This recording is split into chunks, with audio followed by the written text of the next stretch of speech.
ಸ್ನೇಹಿತರೆ ನಮಸ್ಕಾರ. ಇವತ್ತಿನ ರೂಟ್ ವರ್ಡ್ ಟೆಲಿ. ಟೆಲಿ ಅಂತ ಅಂದರೆ ಡಿಸ್ಟೆಂಟ್ ಅಂತ, ಅಂದರೆ ದೂರದ್ದು ಅಂತ. ನಮ್ಮ ಟೆಲಿವಿಷನ್ ಅನ್ನೋವಂಥ ಪದ, ಟೆಲಿಫೋನ್ ಅನ್ನೋ ಪದ ಇವೆಲ್ಲವೂ ಕೂಡ ಅಲ್ಲಿಂದನೇ ಬಂದಿರೋವಂಥದ್ದು. ಹಾಗಾಗಿ ಟೆಲಿ ಅಂತ ಅಂದರೆ ದೂರ, ಫೋನ್ ಅಂತ ಅಂದರೆ ಸೌಂಡ್. ಸೊ ದೂರವಾಣಿ ಅನ್ನೋ ಪದ ಟೆಲಿಫೋನ್ ಅನ್ನೋ ಅಂಥದ್ರ ಎಕ್ಸಾಕ್ಟ್ ಟ್ರಾನ್ಸ್ಲೇಷನ್. ಟೆಲಿವಿಷನ್ ಅಂತ ಅಂದರೆ ದೂರದರ್ಶನ, ದೂರ ಪ್ಲಸ್ ದರ್ಶನ, ಟೆಲಿವಿಷನ್. ಟೆಲಿಗ್ರಾಮ್ ಅಂತ ಅಂದರೆ, ಟೆಲಿ ಅಂತ ಅಂದರೆ ದೂರದ್ದು, ಗ್ರಾಮ್ ಅಂತಂದರೆ ಕಾಳುಗಳಿದ್ದಾಗೆ, ಕಾಳುಗಳಿಗೆಲ್ಲ ನೀವು ಗ್ರಾಮ್ ಅನ್ನೋದನ್ನು ಕೇಳಿದರೆ, ಗ್ರೀನ್ ಗ್ರಾಮ್ ಈ ಥರ. ಸೊ ಚಿಕ್ಕ ಚಿಕ್ಕ ಸಿಗ್ನಲ್ಗಳೆಲ್ಲವೂ ಕೂಡ ಬಳಸಿಬಿಟ್ಟು ಅಲ್ಲಿ ಸಂವಹನ ಮಾಡ್ತಾಯಿದ್ರು ಮುಂಚೆ. ಈಗ ಟೆಲಿಗ್ರಾಮ್ ನಿಂತೋಗಿದೆ, ಆದರೆ ಡಿಟ್ ಅನ್ನೋಥದಲ್ಲಿ ಸಿಗ್ನಲ್ಗಳನ್ನು ಕಳಿಸ್ತಾಯಿದ್ರು, ಅದನ್ನು ಟೆಲಿಗ್ರಾಮ್ ಅಂತ ಕರೀತಾಯಿದ್ರು. ಇನ್ನು ನೋಡಿ, ಇಂಟ್ರೆಸ್ಟಿಂಗ್ ಆಗಿರೋ ಪದ ಟೆಲಿಪತಿ. ನಾವು ಕಳೆದ ಸೆಷನ್ನಲ್ಲಿ ಕಲ್ತ್ವಿ. ಪತಿ ಅಂದರೆ ಪ್ಯಾಥೋಸಿಂದ ಬಂದಿರೋವಂಥದ್ದು ಪೇಯ್ನ್ ಅಥವಾ ಫೀಲಿಂಗ್ ಅನ್ನೋ ಅರ್ಥ. ಸೊ ದೂರದಲ್ಲಿರೋವಂಥವ್ರ ಫೀಲಿಂಗನ್ನು ನೀವು ಇಲ್ಲಿಂದನೇ ಅರ್ಥ ಮಾಡ್ಕೋತೀರಾ.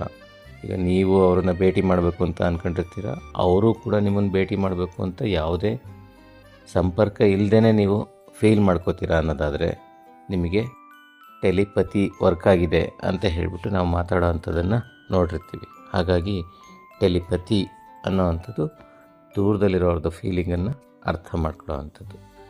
ಇನ್ನು ಮುಂದುವರೆದು ಟೆಲಿಮಾರ್ಕೆಟಿಂಗ್ ಕೇಳಿರ್ತೀರ. ದೂರದಲ್ಲೇ ಇರೋರ ಜೊತೆಯಲ್ಲಿ ವ್ಯಾಪಾರ ಮಾಡೋ ಅಂಥದ್ದನ್ನು ನಾವು ಟೆಲಿಮಾರ್ಕೆಟಿಂಗ್ ಅಂತ ಕರಿತೀವಿ.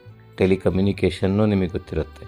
ಟೆಲಿ ಅಂದರೆ ದೂರ, ಕಮ್ಯೂನ್ ಅಂತ ಅಂದರೆ ಎಲ್ಲರಿಗೋಸ್ಕರ, ಜನಗಳಿಗೋಸ್ಕರ ಇರೋ ಅಂಥದ್ದು. ಕಮ್ಯುನಿಟಿ ಅನ್ನೋ ಪದಗಳನ್ನು ನೋಡಿರ್ತೀರ. ಕಮ್ಯುನಿಕೇಷನ್ ಅಂದರೆ ಎಲ್ಲರಿಗೂ ತಲುಪಬೇಕಾಗಿರುವಂತಹ ಸಂವಹನಕ್ಕೆ ನಾವು ಟೆಲಿಕಮ್ಯುನಿಕೇಷನ್ ಅಂತ ಹೇಳ್ತೀವಿ.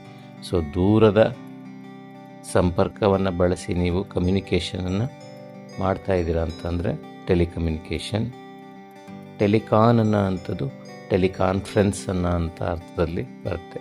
ಅಂತಂದರೆ ನೀವು ದೂರದವ್ರ ಜೊತೆ ಒಂದು ಮೀಟಿಂಗನ್ನು ಮಾಡ್ತೀರ, ಎಲ್ಲೋ ಇರೋರನ್ನೆಲ್ಲ ಸೇರಿಸ್ಬಿಟ್ಟು ಒಂದು ಟೆಲಿಫೋನ್ ಮೂಲಕ ಅಥವಾ ವಿಡಿಯೋ ಕಾನ್ಫರೆನ್ಸ್ ಮೂಲಕ ಏನಾದರೂ ಅವ್ರನ್ನ ಭೇಟಿ ಮಾಡ್ತೀರಾ, ಮಾತಾಡ್ತೀರಾ ಅಂತಂದರೆ ಅದು ಟೆಲಿಕಾನ್ ಅಂತ ಅನಿಸ್ಕೊಳ್ಳುತ್ತೆ. ಟೆಲಿಕನ್ವರ್ಟರ್ ಅಂತಂದರೆ ದೂರದಲ್ಲಿರುವಂಥ ವಸ್ತು ಹತ್ತಿರಕ್ಕೆ ಬರೋ ಥರ ನೀವು ಕಾಣಂಗೆ ಲೆನ್ಸನ್ನು ಬಳಸ್ತೀರಾ ಅಂತ ಅಂದರೆ ಅದನ್ನು ಬದಲಾಯಿಸೋ ಅಂಥದ್ದು. ನೋಡಿ, ಅದರಲ್ಲಿ ಮೂರು ರೂಟ್ಗಳಿದೆ. ಟೆಲಿ ಅಂದರೆ ದೂರ, ಕಾನ್ ಅಂತ ಅಂದರೆ ಟುಗೆದರ್ ಅಂತ, ವರ್ಟ್ ಅಂತ ಅಂದರೆ ಟರ್ನ್ ಅಂತ, ಬದಲಾಯಿಸೋದು. ಎಲ್ಲೇ ವರ್ಟ್ ಅಂತ ಬಂದರೆ ಬದಲಾಯಿಸೋ ಅಂಥದ್ದನ್ನು ಕೂಡ ನೀವು ಗಮನಿಸ್ತಿರ್ತೀರ. ಇಂಟ್ರಾವರ್ಟ್ ಅನ್ನೋದನ್ನು ನೋಡಿರ್ತೀರ ನೀವು. ಒಳಕ್ಕೆ ತಿರ್ಕೊಂಡಿರೋ ಅಂಥವನು, ತನ್ನೊಳಕ್ಕೆ ತಾನು ತಿರ್ಕೊಂಡಿರೋನು ಅಂತಂದರೆ ಅಂತರ್ಮುಖಿಯಾಗಿರೋ ಅಂಥವನು, ಅವನನ್ನು ನಾವು ಇಂಟ್ರಾವರ್ಟ್ ಅಂತ ಹೇಳ್ತೀವಿ. ಅದೇನೇ ಎಲ್ಲರ ಜೊತೆನೂ ಬೆರಿತಾ ಹೊರಗಡೆಗೆ ತೆರ್ಕೊಂಡಿರೋ ಅಂಥವನ್ನ ನಾವು ಎಕ್ಸ್ಟ್ರಾವರ್ಟ್ ಅಂತೀವಿ. ಎಕ್ಸ್ಟ್ರಾ ಅಂದರೆ ಹೊರಕ್ಕೆ, ವರ್ಟ್ ಅಂತ ಅಂದರೆ ತಿರ್ಕೊಂಡಿರೋ ಅಂಥವನು ಅಂತ ಅರ್ಥ. ಸೊ ಆ್ಯಂಬಿವರ್ಟ್ ಅಂತಂದರೆ ಎರಡು ಥರ ಇರೋ ಅಂಥವನು ಅಂತಂದರೆ ಒಬ್ಬನಾಗಿಯೂ ಖುಷಿ ಪಡ್ತಾನೆ ಅವನು, ಬೇರೆಯವ್ರ ಜೊತೆ ಭೇಟಿ ಮಾಡೋದಕ್ಕೂ ಕೂಡ ಅವನು ಖುಷಿ ಪಡ್ತಾನೆ.